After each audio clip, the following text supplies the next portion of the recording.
Visual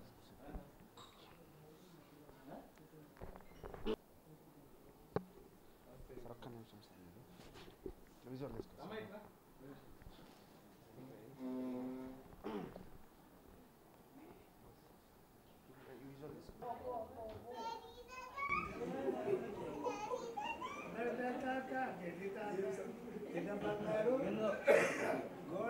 తీసుకో నువ్వు ఎన్నికి రావే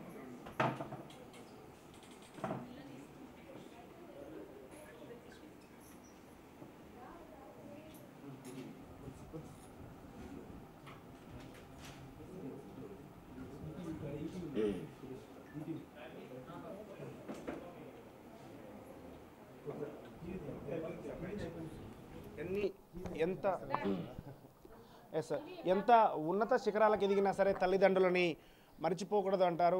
అదేవిధంగా ఈరోజు శ్రీనివాస్ గౌడ్ గారు మంత్రివర్గంలోకి రాబోతున్న సందర్భంలో తల్లిదండ్రుల దీవెనలు తీసుకొని మంత్రివర్గ ప్రమాణ స్వీకారానికి వెళ్తున్నారు. సార్ ఎలా ఉంది సార్? ముందుగా మీకు హెచ్ఎంటీ నుంచి శుభాకాంక్షలు.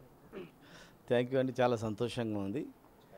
ఎందుకంటే రాష్ట్ర సాధన గురించి మా ముఖ్యమంత్రి గారు వెంబడి పోరాటం చేసినటువంటి సందర్భం వస్తుందో రాదో అని చెప్పి 14 సంవత్సరాలు పడిన తపన మళ్ళా మా నాయకుడే ముఖ్యమంత్రి కావడం, మరి వారి ఆధ్వర్యంలో ఈరోజు గత టర్మ్లో ఎమ్మెల్యేగా పనిచేయడం, ఇప్పుడు వారు మంత్రిగా అవకాశం కలిగించడం చాలా సంతోషంగా ఉంది, చాలా హ్యాపీగా ఉంది.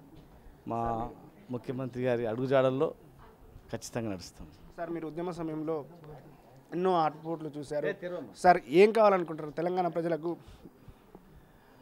అంటే తెలంగాణ ప్రజలకు ఇక్కడ అన్ని వనరులు ఉన్నాయి. ఉద్యమ సమయంలోనే ఒక అధ్యయనం చేసిండు. 14 సంవత్సరాలు మా ముఖ్యమంత్రి గారు తిరిగి ఎక్కడ తిరిగినా ఆ ప్రాంతాన్ని పరిశీలించుడు, ఈ ప్రాంతంలో ఏముంది, ఏం చేయాలా, ఈ ప్రాంతంలో పరిస్థితులు ఏంటి అని ఒక 14 ఇయర్స్ పూర్తి స్థాయిలో అధ్యయనం చేసిండు. ఎవరికి ఏం కావాలో, ఏ వర్గాలకు ఏం చేస్తే బాగుంటుందని దాని మీద. కనుక ప్రతి కుటుంబం, ముఖ్యంగా ఇరిగేషన్ ప్రాజెక్టులు, అందుకే మా ముఖ్యమంత్రి గారు రాగానే ఇరిగేషన్ ప్రాజెక్టుల మీద తతనే ఒక ఇంజనీర్లా వ్యవహరిస్తూ చేస్తూ ఉన్నారు. కనుక మా బతుకుదెరువే వ్యవసాయం. సార్ మీరు ప్రభుత్వ ఉద్యోగంలో ఉండి ప్రజలకు చాలా దగ్గరగా ఉన్నారు. ఏ పదవి వస్తే మీరు, ఏ మంత్రి పోర్ట్ఫోలియో వస్తే మీరు ప్రజలకు సేవ చేసే అవకాశం ఇంకా ఎక్కువగా ఉంటుందని భావిస్తున్నారు? ఏదో వస్తుందని భావిస్తున్నారు సార్? ఇంతకుముందే చెప్పిన ఏ ప్రాంతంలో ఏం కావాలనే దాని మీద పూర్తి అవగాహన ఉంది. ఏ వ్యక్తికి ఏ ఇస్తే ఏది బాగుంటుందో చేయగలుగుతాడు అనేది కూడా మా ముఖ్యమంత్రి గారి దగ్గర ఉంది. కనుక మా ముఖ్యమంత్రి గారు ఏమి చెప్పినా, ఏ పని చెప్పినా దానికి ఏ బాధ్యతలపై చెప్పినా దాన్ని నిజాయితీగా పనిచేసి ఆయన పేరు తేవాలనేది మా లక్ష్యం. ఏ బాధ్యతలు చెప్పినా చేస్తుంటారు. శ్రీనివాస్ గౌడ్ గారి తల్లిగారు ఉన్నారు. అమ్మ చెప్పండి సార్, ఎలా చిన్నప్పటి నుంచి పైకి? మంచిగా ఉన్నాడు సార్, చిన్నప్పటి నుండి మంచిగా ఉన్నాడు. అందరు ప్రజలలో బీదోళ్ళు అంటే ఆ చిన్నప్పటి నుండి కూడా ఆయనకు అభిమానం. ఇప్పుడు కూడా బీదల విన్నే ఉన్నాడు. మీరు చెప్పండి. విద్యార్థి దశ నుండి కూడా ఉన్నత ఆశయాలు గల వ్యక్తిత్వం ఉన్నటువంటి వాడు.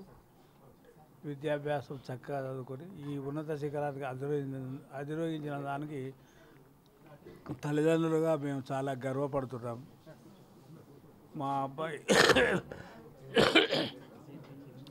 ముఖ్యమంత్రి గారు చెప్పినటువంటి ఏ బాధ్యతలైనా చక్కగా నిర్వర్తించి ముఖ్యమంత్రి గారికి ఇటు ప్రజలకు మంచి పేరు తేవాలని ఆశిస్తున్నాం.